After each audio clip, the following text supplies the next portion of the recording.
আসসালামু আলাইকুম। এটা হচ্ছে আমাদের গ্রামের একটি ফিশারি।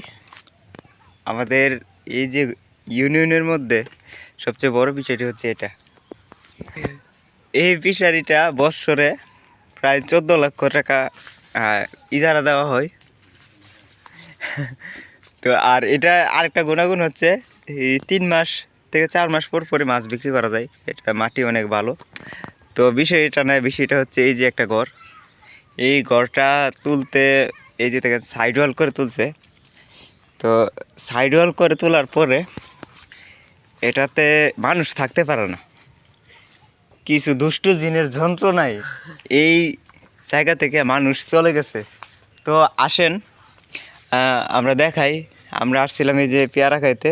এই এই বাড়িতে অনেকগুলো পেয়ারা গাছ আছে, বেলুবু গাছ আছে, আমড়া গাছ আছে। তো পেয়ারা খাইতে আইসা দেখতেছি যে দুষ্টু জিনগুলা কি করে।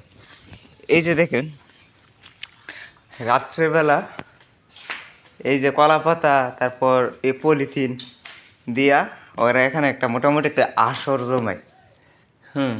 তারপরে আবার কিছু পলিথিন এখানে রাখছে আসরের জন্য। যেহেতু বৃষ্টি বাদলের দিন, কিন্তু এখানে দুষ্ট জিন যে এতই দুষ্ট, দেখেন এখানে কি করছে দেখছেন।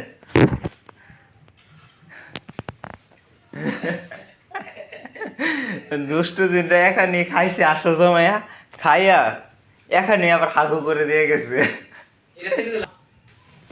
এই যে দেখেন হাগু, এখানে হাগু, এখানে কত বড় বড় করে টাল দিয়ে গেছে। এই যে দেখেন, এগুলো সব দুষ্ট জিনের কাজ।